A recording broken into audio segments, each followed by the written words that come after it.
Esta noche, y ya paso a recibirlo, va a estar con nosotros el diputado provincial del Frente de la Izquierda de los Trabajadores, estoy hablando de Alejandro Vilca. No es casual que esta noche nosotros lo hayamos invitado. Por esta mesa ya en esta segunda temporada han pasado muchas voces, pero faltaba la voz de él, de este referente que en el octubre del año pasado terminó demoliendo en 1000 pedazos el bipartidismo en la provincia de Jujuy, y por primera vez el Frente de la Izquierda de los Trabajadores puso en la Cámara de Diputados legisladores elegidos por esa fuerza política. Se rompió ese bipartidismo y bueno, hoy él integra esto, la Cámara de Diputados, y quiero preguntarle, Alejandro, cuáles son sus sensaciones, este nuevo marco, cómo se lleva con los otros muchachos. Ya vi algunas declaraciones, ahí le voy a preguntar a él, pero bueno, vamos, no lo hagamos esperar más, que amablemente ha llegado a Perico. Alejandro. ¿Qué tal?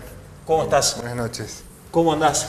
Un gusto visitar Perico y, como vos decías, ¿no? El panorama para Jujuy y la Argentina es bastante difícil, ¿no? No solamente, digamos, yo digo, hay que ver el acuerdo del FMI, pero también lo que vino antes. Las políticas de ajuste, los tarifazos, digamos, políticas que se esperaban. Yo recuerdo que cuando comenzó el gobierno de Macri nos decían hay que esperar el segundo semestre, aguantemos un poquito más. Y después nos prometían, bueno, va a haber pobreza cero. Pero la verdad que cada promesa significó un sufrimiento más para el pueblo trabajador. Como vos decías, siempre se pide esfuerzo. Nos castigaron con la política tarifaria, que las venimos sufriendo, la inflación que no paró. Y después hemos venido viviendo acuerdos, digamos, paritarias, salariales muy a la baja. A ver, en esto siempre vino perdiendo el pueblo trabajador. Y por otra parte, las políticas que ha implementado, tanto en lo que es, digamos, en la reforma fiscal, que lo que se vio este último fin de año, como la reforma previsional, fue en cierta manera congelar la jubilación, y la reforma fiscal darle más aire a los grandes empresarios. Reducción de impuestos, un poco lo que vos relatabas, ¿no? Sobre todo a los grandes empresarios del campo, las mineras y las grandes exportadoras. Entonces acá hay que ver que el esquema del gobierno que maneja es siempre favorecer a un sector y lamentablemente castigar al otro, al que siempre se le pide curiosamente el esfuerzo. Bueno, esto creo que se está achicando cada vez más, la paciencia. Hace días conocimos algunas encuestas donde la imagen del presidente está cayendo cada vez más, pero eso también significa de que la gente también ya se le está acabando la paciencia. Ahora, eso, ¿en qué puede terminar? No lo sabemos, pero sí lo que creemos necesario de que por lo menos las grandes centrales sindicales, que son las que tendrían que defender al conjunto de los trabajadores, tienen que convocar ya una medida de fuerza, ¿no? Creo que eso es lo que todavía se viene demorando. Y vos sabés que eso es lo que a mí me llama la atención. Lo escuché hace algunas horas a Moyano, digamos, definir un paro nacional, pero sí, de los camioneros, bueno, los docentes, la CTA también. Pero digo, la CGT, que es el órgano paradigmático de los trabajadores argentinos, digamos, por lo menos en la historia, los muchachos no saben, no contestan, dicen que mañana sí se tiene que volver a reunir. Yo digo, no caminan las calles, no van a comprar al almacenero, el vecino de al lado no le dice, che, amigo, esto ya no da para... Mira, lo que pasa es que muchos de los sindicalistas, un poco lo que vos decís, parece que no viven en un mundo normal, no caminan en la calle, porque en realidad ellos también tienen muchos privilegios. Hoy ser un dirigente sindical significa, digamos, vivir a costillas de los afiliados, pero además con digamos, grandes sueldos, pero también con privilegios. Claro. Por eso es que muchos sindicalistas, de hecho, son eternos. Hoy la CGT tiene una cúpula, pero lo que más llama la atención es que ellos han venido arreglando lo del 15%, los acuerdos paritarios. Ahora, se llega a una situación en que ya no puede sostener cuando la inflación, estos 4 últimos meses, ya llegó al 10%. Claro. Y se proyecta que para el año va a llegar anualmente de cerca del 30%. Ahora, vos sabés que, Alejandro, yo me imagino, ¿no? Trato de imaginarme, digo, un sindicalista que arregló un 10, un 12, un 15%, digamos, en el año. Digo, ¿cómo te paras frente a tu afiliado cuando hoy la proyección más optimista dice que van a estar entre el 27 y el 30% de la inflación? ¿Cómo haces para pararte, digamos, con qué cara te paras ante tu afiliado y decís, che, amigo, primero, con todo el aumento del dólar, la depreciación del peso, hasta hoy ya vamos en un 20%. O sea, como yo le explico, si antes, en enero, 100 pesos era 100 pesos, hoy valen 80. Claro, y además con la inflación, digo, es terrible lo que estamos viviendo. Lo que pasa es que muchos de los dirigentes sindicales, como nosotros decimos, es una burocracia que realmente limitan la expresión de los trabajadores. Por eso no solamente no convocan asambleas, sino que ni siquiera una medida de fuerza, que era tan elemental, ante el veto de esta ley que iba para frenar los tarifazos, ni siquiera para eso, tanto que habían anunciado, y ahora parece que esto se va a seguir postergando. Entonces, si vos decís, bueno, el 15%, imagínate en Jujuy, el 5%. Claro. ¿Qué tendremos que hacer? Claro. Y no es que no hay ganas, no se vive, no se siente, porque el 5% se siente en el estómago porque no alcanza, no llega a fin de mes. Sin duda. Entonces yo creo que hay un problema que los dirigentes sindicales primero tendrían que convocar a medidas de fuerza, asambleas, para que los trabajadores se expresen y realmente paremos, digamos, estas medidas económicas. Pero también hay que ver, digamos, que muchas de las medidas económicas que por ahí uno dice, bueno, pero el gobierno te impone, pero miren, el gobierno no tiene mayoría en las cámaras de diputados de la Nación y el Senado. Así es. Entonces, ¿cómo vino aplicando todas estas medidas? Con la complicidad del PJ, del peronismo, en las dos cámaras. Entonces, más allá que ahora se haya impuesto esta ley para parar los tarifazos, pero las sucesivas leyes anteriores la vino aprobando junto con el pacto con el PJ. Claro. Entonces vos ves cuando el presidente hace el llamado de un pacto social o de la unidad nacional, a los primeros que llaman son a los gobernadores del PJ, Schiaretti, Urtubey, al gobernador de Misiones, de Chaco, bueno, a todos esos gobernadores que son del PJ para apretarlo y para ver si se llega a un consenso y frenar muchos de estos reclamos, ¿no? Pero bueno, nosotros... Ahora yo sí. La verdad, Alejandro, yo en esto coincido con vos, porque el argumento del veto de la tarifa, leí todo el veto, el argumento principal es, muchachos, ustedes aprobaron el presupuesto y en el presupuesto estaba, entonces ustedes no pueden legislar sobre algo que ya legislaron. Digo, en esto te doy toda la razón, digamos, hoy, así como digo, me imagino el sindicalista tener que pararse frente a su afiliado y decirle, che, compa, déjate de joder, pues no entregué así. El gobernador, yo no sé hasta dónde van a seguir acompañando esto. Mira, lo que pasa es que también ha pasado, como te decía, un antes y un después, porque el acuerdo del Fondo Monetario, si uno lo ve antes, ¿te acuerdas que ellos nos decían la política gradualista o el shock? Bueno, ellos decían, no, somos gradualistas, vamos a aplicar de a poco algunas reformas, pretendían hacer la reforma laboral. Ahora, con el acuerdo del Fondo Monetario Internacional y este nuevo panorama de crisis, de devaluación, de inflación, ya no hay márgenes para el gradualismo. Claro. Ahora tienen que ir hasta el fondo. Claro. Ahora, nosotros lo interpretamos como una declaración de guerra de los empresarios, porque los ajustes que han venido aplicando hasta ahora se van a hacer cada vez más peores. O sea, se va a ajustar a los trabajadores en materia de salud, educación, jubilación y también salarial. O sea, estamos hablando de volver a épocas que por ahí ya la vivimos, ¿no? El otro día hablaba con un compañero, un economista, Gastón Reni, charlamos digamos, frente a alumnos de que en Argentina se han dado 3 saqueos importantes. Una que fue con la dictadura militar, cuando se estatizó la deuda de empresarios privados al Estado. Ahí fue parte del surgimiento y digamos, el crecimiento de la deuda externa. Otro fue durante la época de Alfonsín, los acuerdos con el Fondo Monetario Internacional, que después creó el camino para que se privatice y todas las políticas neoliberales. Y después, el tercero fue durante la época de la Rúa. Bueno, el corralito, el blindaje, todo. Sí. Bueno, ahora estamos en una situación muy parecida a esa.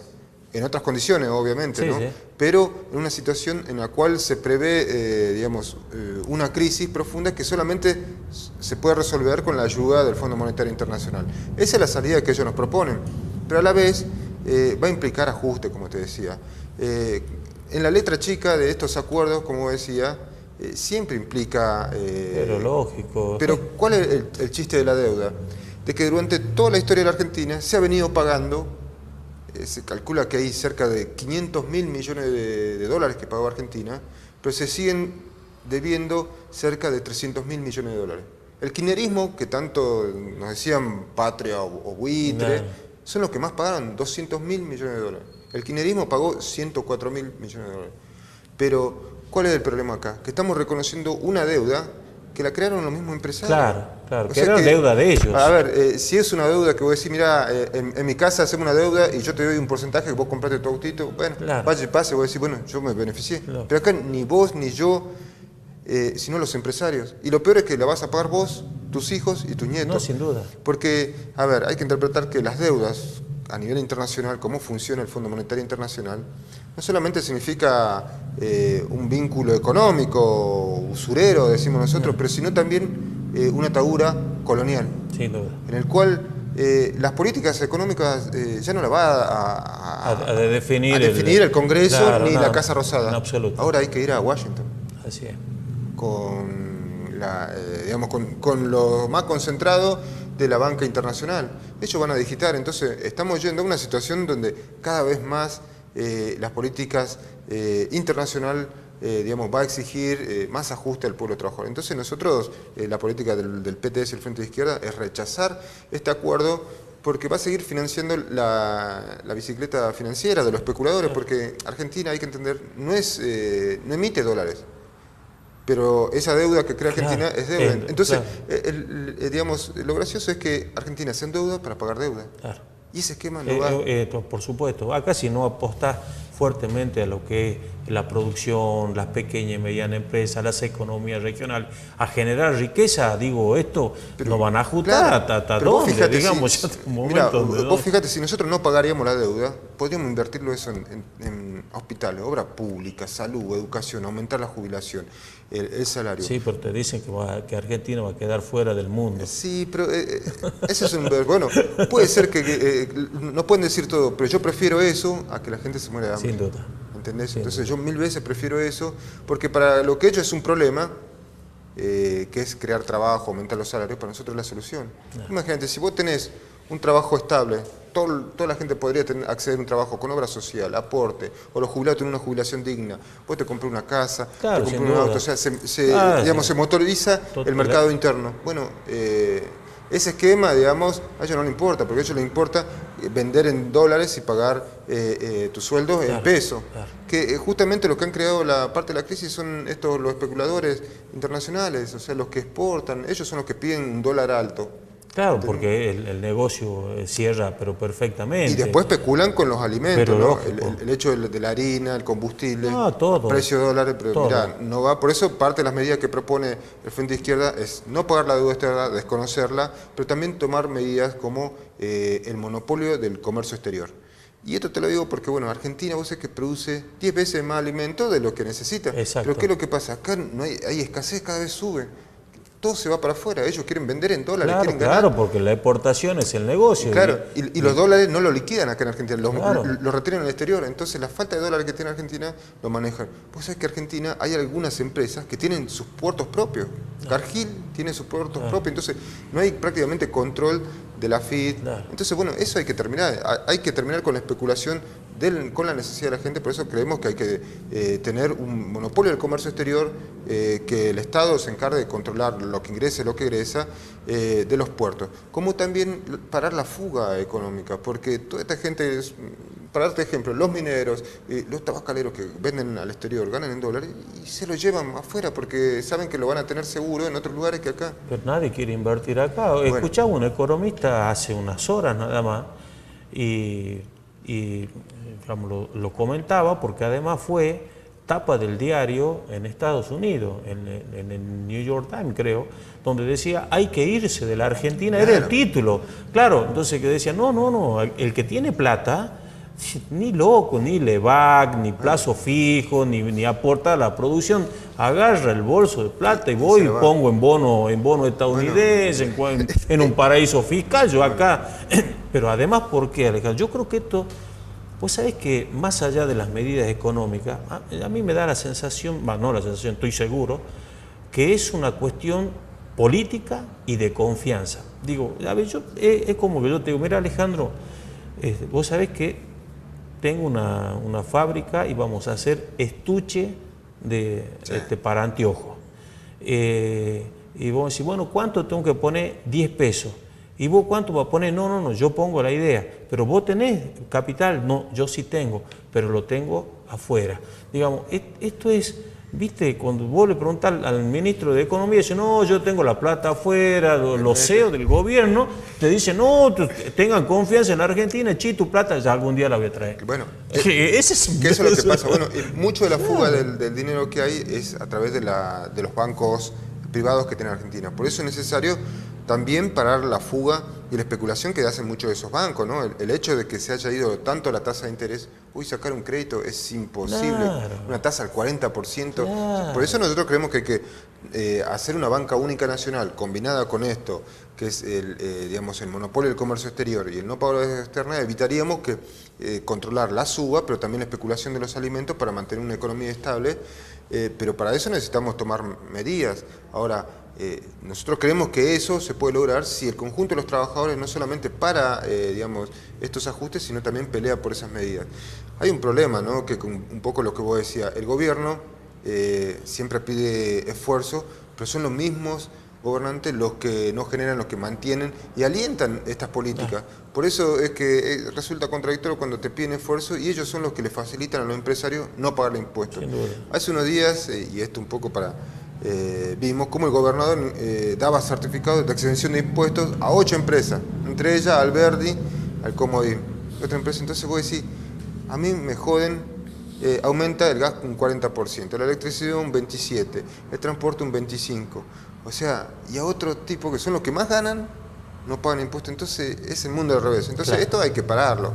Y nosotros creemos del Frente de Izquierda que hay que crear una alternativa política de los trabajadores, que es la única forma que podamos no solamente parar digamos, el saqueo, sino prepararnos para cuando lleguen estos ataques, no solamente en los lugares de trabajo, de estudio, junto al movimiento de las mujeres, los jóvenes y los trabajadores, porque como vimos, ellos tienen su partido, el PJ, la UCR, que cuando las papas queman, acuerdan y acuerdan para descargar el ajuste en la espalda de los trabajadores.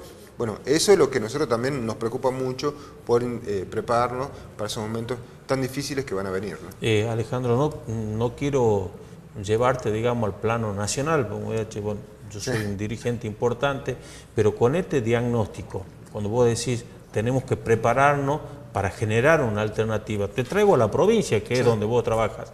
¿Vas a ser candidato a gobernador? Mira, todavía... digamos, hoy te pregunto porque, viste, yo una vez, creo que la primera vez que charlamos, no sé si vos te acordás, yo te dije, yo recorro, camino las calles, y un día me dijo el señor que vendía, que tiene un carrito en la esquina, me dijo y te entregaba tu voto. Entonces yo sigo haciendo lo mismo, y hoy todas las voces en la calle te apuntan a vos, digamos, como una posibilidad que es, digamos, de unidad, digamos, en esta mirada, en esta visión que tienen, digamos, los partidos de izquierda en la provincia de Jujuy. Mira, yo creo que, digamos, falta un poco, ¿no?, para el 2019. Siempre queremos ser cautos. Hoy nos resultaría, digamos, difícil. Por lo pronto, la izquierda lo que se plantea es, como vos decías en la presentación, logramos, digamos, llegar a la legislatura, mostrar que existe otra alternativa diferente al bipartidismo. Ahora, nosotros lo que queremos es demostrar cada vez más que es posible. Pero sobre todo, no solamente una alternativa electoral, sino también una fuerza militante. Como te decía, que tenga peso en los lugares de estudio, de trabajo, porque eso es lo que va a hacer más vivo y con más fuerza la pelea que podemos dar no solamente en el Parlamento o en cualquier Consejo Deliberante donde lleguemos, porque es la única forma de que la gente empiece a tomar el destino en sus manos, porque nosotros creemos, a ver, que el ajuste que hay sobre la educación, sobre la salud, no solamente de eso se va a resolver con un proyecto de ley o un decreto, sino que son los mismos trabajadores de la educación, de la salud, que tienen que defenderlo. O sea, pelear por el 5%, por paritaria justa, en defensa de los ajustes que ya lo son el plan estratégico de salud o el pacto educativo, lo tienen que hacer los mismos docentes, pero por eso tenemos que organizar. Hay que crear esa herramienta de los propios trabajadores. Si en ese marco somos candidatos, bienvenido sea, pero es la pelea que hoy tenemos, que es que los trabajadores se pongan en pie, porque esto no solamente me toca a mí o a algunos, sino a todos. Y si todos no nos ponemos de pie y lo enfrentamos, yo creo que ellos nos van a pasar por encima. Pero yo estoy seguro de que la gente poco a poco se está dando cuenta. Es que hay como un despertar, ¿no? Sí, yo creo que... Me parece que hay un despertar, yo no sé si es, digamos, por tu figura, por las ideas, por el trabajo, por el trabajo territorial que hacen todos ustedes.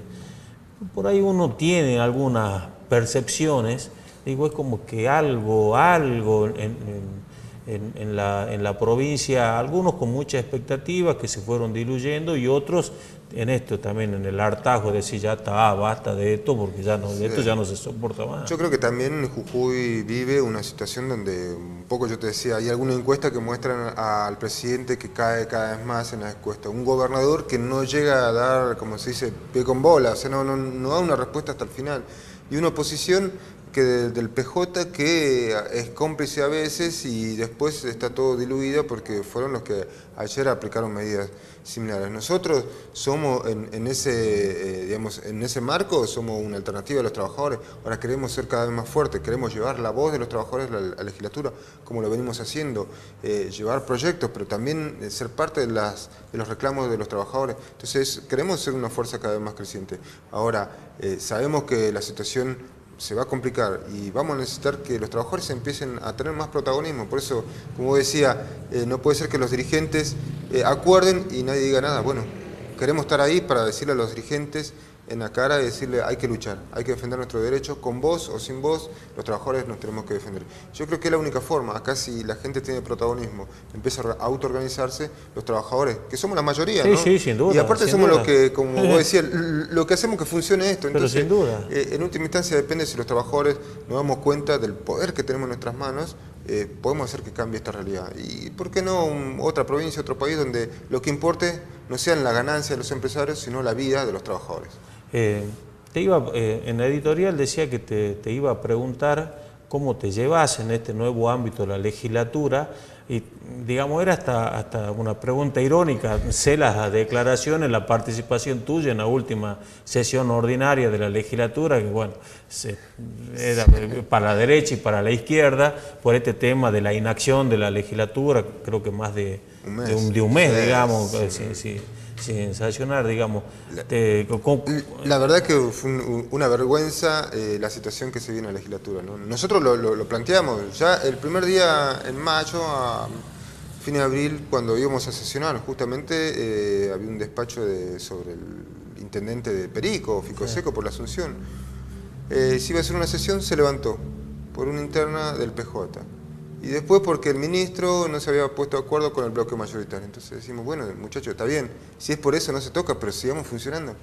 Después... Claro, sacá del orden del día ese punto y avancemos. Porque hay montones de temas, como te digo, está el tarifazo, hay montones de problemas que se plantean y hay que resolverlos. Después, porque se fue el presidente del bloque oficialista a China. Sí, pero se fue un mes el muchacho, pero ¿y qué? ¿Es tan imprescindible en los otros diputados que están pintados? Tenemos que trabajar, o sea, hay que ir a la legislatura. La gente te espera, te votó, te paga el sueldo, entonces no puedes no estar ajeno. Bueno, el Frente de Izquierda no solamente lo anunciamos, sino que planteamos que se haga la sesión sí o sí. Bueno, siempre unos que sí, que no, que puede ser. Bueno, la verdad que llegamos a este punto donde tuvimos que denunciarlo públicamente, un poco, porque hay que decir la verdad, ¿no? Porque a muchos trabajadores que te levantas a las 6 de la mañana para ir a ganarte un peso y por ahí no te alcanza, los tarifazos que no te perdonan porque no pagas la luz, no pagas, y ya está, entonces tenés que laburar y por ahí vos llegas un poquito tarde o te llega a enfermar, se te enferma tu chico, falta un día, ya te quieren sancionar, perdiste el presentismo. Algunos, bueno, en la docencia hasta tenés esta ley de presentismo que te descuentan, o incluso si vos haces paro, peor, te hacen entrar en la lista negra. Entonces, estos muchachos toman un mes, no vienen, se van de paseo, y vienen como si nada, pero muchachos, están pasando un montón de cosas en el país Y vos estás tan... Por eso es que un poco en la legislatura hicimos este planteamiento, que no tiene nada que ver con lo que viven los trabajadores, pero también hace a que se empiecen a tomar y resolver problemas estructurales, como lo de los tarifazos, pero también resolver problemas como la educación, la salud, y sobre todo porque choca por lo que ganan, ¿no? Los diputados y los funcionarios ganan muchísima plata. Eso te iba a preguntar, vos en ese planteo que se le cuento a la audiencia, vos volviste a plantear esto sobre la convicción que tenés vos y que tiene todo tu sector de que el diputado o el político tiene que ganar lo mismo que gana un docente en la provincia. Sí, nosotros esto lo presentamos como proyecto de ley, fue mandado a comisión. Ah, no sabía eso, que allá está como un proyecto. Nosotros eso. ya lo mandamos para que se trate, fue mandado en una de las sesiones a Comisión de Trabajo Institucionales y de Finanzas, para que sea tratado. Ojalá que esto salga cuanto antes, pero usted vio cómo es esto, pero la idea de nosotros es seguir insistiendo porque, a ver, un diputado en Jujuy gana cerca de 60.000 pesos. Además tienen un sobresueldo que es de 50.000 por bloque, por representación. Después otro por el bloque conjunto, otros 50.000. Entonces estamos hablando de mucha plata. Entonces, que hoy, digamos, un mes de lo que ganaría un diputado, para un trabajador que gana la mínima, se calcula que en Jujuy 9.500, tiene que trabajar un año. Claro. Entonces no podés... Claro, no va. Entonces, por eso decimos hay que terminar con los privilegios. Claro. Porque, y te decíamos esto de que terminar con los privilegios porque los diputados y muchos funcionarios viven como ricos y gobiernan para los ricos. Muchas de las leyes que se votan en favor siempre de un sector y como se dice, siempre favorece el resto. Entonces hay que terminar con esto. Nosotros entramos a la Cámara de Diputados para representar a los trabajadores, pero no vamos a permitir que se nos burlen en la cara. Entonces hay que terminar con esto porque hay gente que, y ahí dimos ejemplo, empresarios, gente que son dueños de la provincia. Entonces ellos no van a votar cosas a favor de los trabajadores, siempre van a votar por un solo lado. Peronistas radicales son lo mismo. Entonces en esto fuimos tajantes y vamos a seguir insistiendo como muchos otros proyectos más que tenemos por delante, ¿no? Alejandro, ¿cuánto cuesta el Ingenio La Esperanza? Mirá, porque, a ver... es mucho más, te aseguro, es mucho más de lo que... De los 80 millones. De los 86 millones. 86 millones. O sea que cuando comenzó la venta del Ingenio La Esperanza, aseguraba el gobierno que Omega, el grupo colombiano, iba a pagar 100.000 millones de dólares. Después se bajó a 86, después con la licitación y todo. Ahora, ¿qué es lo que pasa? Acá se nos vendió una solución del Ingenio La Esperanza, primero con la venta, salieron spot y que era necesario despedir trabajadores. Se despidió, lo que costó represión, trabajadores presos con causa. La empresa tenía que hacer depósito de la venta, nunca puso, ni siquiera se inscribió en Argentina como empresa. Entonces ahí ya nos pareció raro. Nosotros denunciamos que esta empresa estaba implicada en lo que eran los Panama Papers, en el lavado de dinero, en los paraísos fiscales. Ajá. Después la justicia y el gobierno hicieron una licitación express, como se dice, en 5 días, hecho para la empresa, que se asoció y creó una sociedad que se llama LESA. Ganó la licitación sobre los despidos. Ahora la ganó, tiene que tomar posesión. Ahora la empresa viene con otras pretensiones. No quiere reconocer la antigüedad de los trabajadores. Quiere contratarlos como monotributistas. Claro, que arrancan todo de cero. Entonces, al final viene con cada vez más pretensiones. Y la última, la que corrió, es que la empresa pretende que se le pasen todos los activos.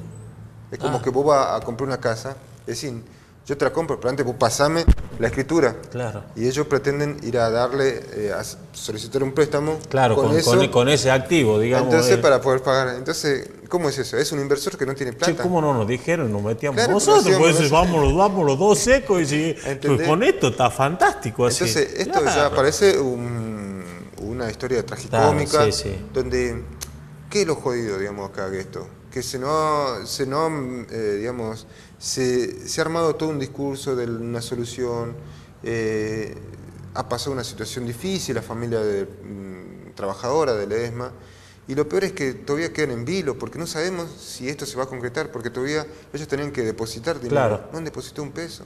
Entonces, ¿qué arranco no la zafra? Y la gente está esperando ahí, ¿qué va a pasar? Hay todavía despedidos que están peleando por su reincorporación. Ahora, ¿qué va a pasar? El gobierno dice que no, que había puesto no me acuerdo cuántos millones para sostener eso, pero hoy lo sigue poniendo, a pesar de que ya estaba la venta cerrada. Entonces, por eso nosotros insistimos a que el ministro Abur Robles tiene que dar a dar un informe. ¿Han pedido una interpelación del ministro? Es la segunda vez que pedimos interpelación porque tampoco la justicia nos da información de los pliegos, de cómo es la venta, de la tasación que se hizo, de las condiciones de trabajo, digamos, de cómo se está armando toda esta venta. O sea, no se informa. Miren, nosotros somos diputados, imagínense un trabajo. Claro, me imagino. Tuvimos que ir a hacer una presentación judicial para que un juez recién ahora exija al gobierno provincial para que se informe sobre la venta. Pero no puede ser que se llegue a esta situación cuando es un bien que es de todos los jujeños y sobre todo de todos los sanpedreños. ¿Entienden? Entonces, porque es una empresa que es un símbolo para el ramal. Entonces, si se cierra eso, se cierra un montón de fuentes de trabajo. Entonces, no podemos permitir de que esto se siga en el anonimato para favorecer a un grupo empresarial que, la verdad, como te digo, es poco serio como mínimo, ¿no? Claro, digamos, si vos planteás un acuerdo y las condiciones cada vez te van corriendo el arco un poco más allá, decís, bueno, paremos, ve cómo viene la mano acá, digamos, porque claro. Porque la situación del ingenio La Esperanza fue, digamos, muchos trabajadores que quedaron afuera, muchos otros trabajadores que optaron por ingresar al Estado, otros, digamos, se jubilaron, otros una indemnización bastante importante, con entrega de vivienda, no sé si se cumplió o no. Se cumplió, pero bueno, entonces, digo, es una cosa, se están planteando algunas condiciones para poder vender, pero claro, después aparecen estas situaciones que vos decís, che, amigo, ¿cómo es la historia acá? Y lo que pasa es que se nos presentó como que el gobierno iba a dar una solución de fondo a esto, pero ahora viene de tropiezo en tropiezo, entonces uno ya no sabe qué es lo que va a salir. Es como cuando el gobierno plantea como grandes políticas de Estado, igual como lo de Cauchari, que eso también fue un debate, pero que vos sabés que el gobierno te presenta cosas y no la puede concretar. Y ahora vamos a lo de Cauchari. Porque la otra vez fueron la gente de Gens y nosotros se lo planteamos, ¿no? Acá cuando se habla, el gobierno se hace préstamos millonarios en el exterior para financiar lo que es la energía renovable. Bueno, todo lo que se va a producir, ellos se lo van a vender a Camesa. Camesa se lo va a vender a Egesa. Egesa, ¿vos pensás que nos va a reducir la tarifa? No. Entonces, estamos hablando de un negocio para sus amigos, para los grandes empresarios. Entonces, ¿vamos a seguir financiando esto o no? Nosotros por eso pedimos en la Cámara de Diputados la estatización de GESA, porque hay que parar los tarifazos, pero también parar de seguir financiando a los grandes empresarios. O sea, no podemos endeudar a la provincia. No, porque eso termina en un cuello de botella. Sí. Lamentablemente termina, digamos, cualquier medida, si es que no hay una transparencia y no hay esta distribución de la riqueza, porque yo te vuelvo a decir, para mí gobernar significa distribuir la riqueza. Ahora, ¿para quién distribuir la riqueza? ¿Para la mayoría que necesita o para algunos empresarios que hacen negocio? Bueno, esto es... Yo te digo, mira, con todo ese dinero podremos hacer obra pública. Jujuy hay cerca de 30.000 inscritos en el Instituto de Vivienda. Podremos lanzar un gran plan de obras públicas para dar viviendas a todos aquellos que necesitan, pero a la vez vos creás fuentes generales de trabajo y a la vez ingresos, y eso empieza a generar otro tipo de motor. O sea, puedes abrir hospitales. O sea, la otra vez fue el ministro que también le planteamos que para nosotros el esquema ese de hospital de cabecera único que en Jujuy, que el Pablo Soria no va. Tenemos que hacer hospitales de cabecera en La Puna, en el Ramal. No va esto del plan estratégico ese que nos quieren vender, que es seguir manejando las migajas del presupuesto, no va. O esto del pacto educativo, que es lo mismo. Pero se cierran profesorados, se sigue manteniendo los salarios bajos de los docentes, no va a este esquema. Nosotros creemos que hay que aumentar el presupuesto de salud, educación como los salarios, pero para eso hay que financiarlo con impuestos a los grandes empresarios y dejar de financiar ese esquema, ¿no? Porque siempre nos dicen, acá si le va bien a los empresarios, no va a ir bien a nosotros. No, bueno, esta es la misma historia de Méndez, cuando derrame, ¿te acordás que decían así? Bueno, vos eras más changuito, pues yo me acuerdo que decía, esta historia es así, dice, vos te llenas el vaso y cuando empiece a derramar vamos a recibir todo. Claro. El problema es que el vaso no derramaba nunca, no se llenaba, no se llenó nunca. Claro, vos sabés que el otra vez fue el ministro Cabanafus, un poco se ofendió porque también sostenía esta idea. Yo le dije, miren, ¿saben qué? Este es un verso, porque este verso lo escuché de Menem, de la Rúa, los Kirchner y ahora este. Pero muchachos, miren que siempre perdimos nosotros, porque lo que pasa es que dice, no, pero hay que quitarle impuestos al empresario. Si vos le das excepción de impuestos, los favorece, ellos van a tomar más empleo, pero en realidad no ha sido así muchas veces. Por eso ellos cuando planteaban la bolsa de empleo, que los que tomen Sí. se le van a reducir impuestos.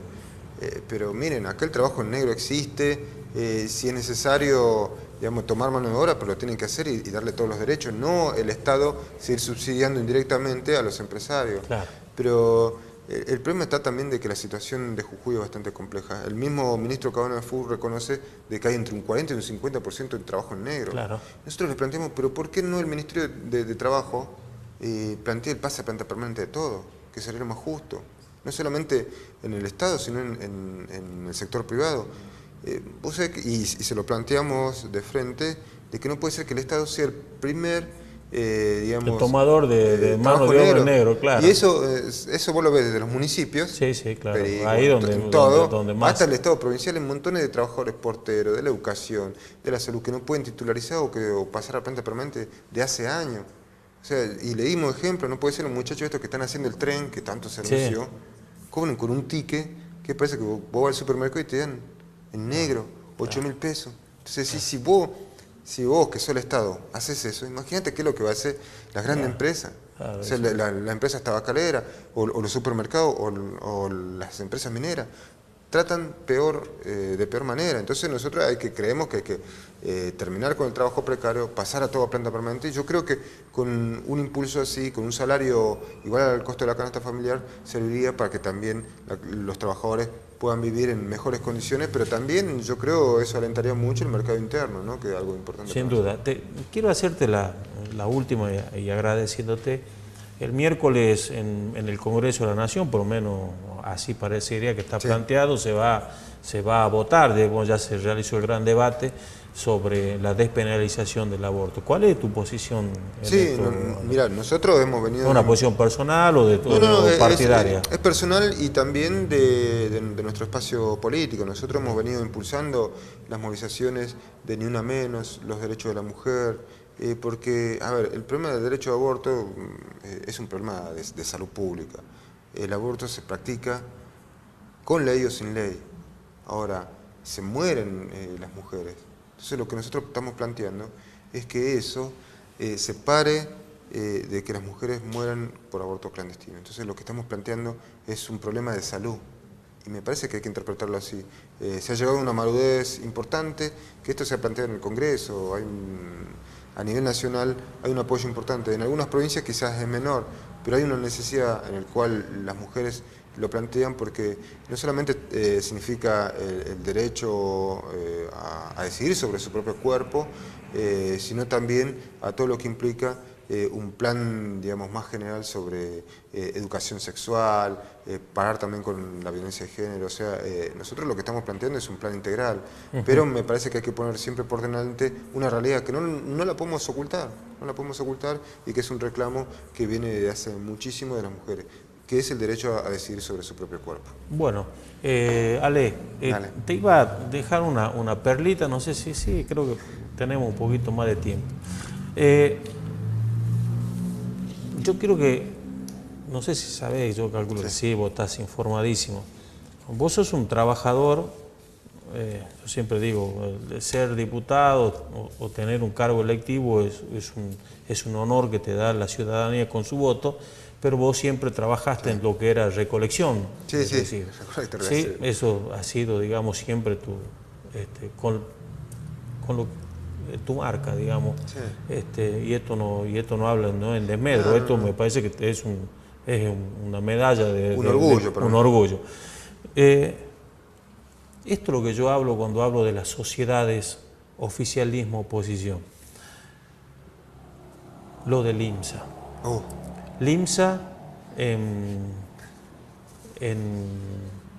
en la nueva terminal de ómnibus de la capital jujeña, una resolución, 13.400.000 pesos por 2 años para limpiar la terminal. LIMSA, aunque en los papeles figure otras personas, todo se sabe que es dueño, digamos, el diputado presidente del PJ provincial. Entonces, estas son las cosas que yo por ahí a dirigentes del peronismo les digo, muchachos, digamos, me plantean de esta posibilidad, digo, primero tienen que arreglar esto, primero arreglen esto, y esto no lo digo yo, está en el boletín oficial, 14 millones de pesos, digo, digamos, muchachos, ya paren un poco nosotros la mano. Yo no digo, no sé si es mucho o es poco, desconozco. No, mira, pero digo, no sé si es mucho o poco, pero injusto. Te digo por qué, porque tranquilamente lo podría hacer el municipio capitalino. Lo que pasa es que acá hay un esquema de favorecer siempre a los amigos. Y esto te digo que parece que es peronista y radical, pero hay un bipartidismo. Nosotros esto lo planteamos en la Cámara de Diputados. Planteamos la necesidad de que se declare en contra del tarifazo también del INSA. El municipio de San Salvador de Jujuy le autorizó un aumento del 35% en la tarifa de la boleta del servicio de la INSA. recolección. Y es muchísimo, o sea, imagínense, el municipio cobra muy poco, pero da un mismo servicio. Entonces, ¿por qué le autoriza a una empresa? Porque, a ver, cuando hablamos de tarifazo, hablamos de todos. Así es. Luz, agua, todo. Ahora, no puede ser que haya tarifazo bueno y tarifazo malo. Entonces nosotros lo planteamos y lamentablemente nos votaron en contra el bloque peronista, el bloque radical, para sacar esta declaración y se inste. Lo mismo sucedió en el Consejo Deliberante de Jujuy, donde nosotros planteamos esto, ¿no? La derogación de los tarifazos, e incluso estamos planteando de que muestren también el acuerdo de la concesión, cómo se da, porque no puede ser que siempre gane la misma empresa. Y digo, ¿pero qué hay detrás? O sea, no hay informes públicos, hay que abrir los libros de contabilidad, porque muchas de estas empresas incluso son subsidiadas indirectamente. Entonces, para mí hay que terminar con este lucro, ¿no? De favorecer a unos y perjudicar al pueblo trabajador. Por eso yo siempre hablo, en política hay un valor que es intangible, por lo menos para mí, que es la coherencia. Yo por ahí, sinceramente te digo, y esto, cuando lo veo al presidente del PJ salir y hablar en contra de los tarifazos, digo, che, claro. El tarifazo es todo, como decís vos, la luz, el gas, es recolección de residuos, o sea, no puede ser... y para nosotros es importante, es lo mismo que cuando yo te planteaba esto, lo que cada diputado cobra lo mismo que un trabajador. Nosotros, el Frente Izquierda, como lo hacemos a nivel nacional con Nicolás del Caño, Miriam Bregman, acá en Jujuy, seguimos ganando como nuestro lugar de trabajo. Nosotros, las dietas que tenemos que son altas, ¿qué es lo que hacemos? Hacemos un fondo de lucha, de ahí solamente sacamos lo que cobramos nosotros antes en nuestro lugar de laburo, en mi caso como obrero de la recolección de residuos, y el resto se aporta a los fondos de lucha. Lo hemos hecho a los despedidos del ingenio La Esperanza, para los 338 despedidos, para diferentes reclamos sociales, como los pueblos originarios, de los estudiantes, de los inundados. Bueno, la verdad que ha sido muy amplio, pero el sentido es ese, digamos, no es que uno tiene que hacer política para hacerse rico, sino uno tiene que hacer política para realmente cambiar esta realidad que es adversa, no para uno personalmente, sino para toda la sociedad. Entonces yo creo que en eso también bueno, eso es coherencia. Sí, nosotros, más allá que después te puedan valorar o no, nosotros creemos que nos mantenemos en pie y yo creo que estas son las ideas del socialismo, no solamente con principios, sino también en la lucha cotidiana que damos, ¿no? Anticapitalista, antiimperialista, pero en defensa de los trabajadores. Ale, gracias por venir. Un gusto. Y como siempre, las puertas abiertas para cuando quieras venir, nos juntamos, charlamos un poco, que esta mirada distinta, ¿no? de la provincia, de lo que está ocurriendo en el país, de esto se trata, punto de vista, que vengan, cuenten, digan, preguntar, repreguntar, porque en definitiva, ¿sabe qué? Yo creo que si hay algo inteligente en esta Argentina es el pueblo, y esto es un proceso que en algún momento se darán cuenta. Me imagino. Ojalá que podamos cambiar. Yo no creo en los pueblos masoquistas. Estoy convencido. Bueno, estoy convencido. Va a ser un gran esfuerzo y ojalá podamos estar luchando por esto. Gracias, Alejandro. Gracias. Nosotros vamos a ir buscando el corte comercial y al regreso estamos ya con el cierre del programa. Dale.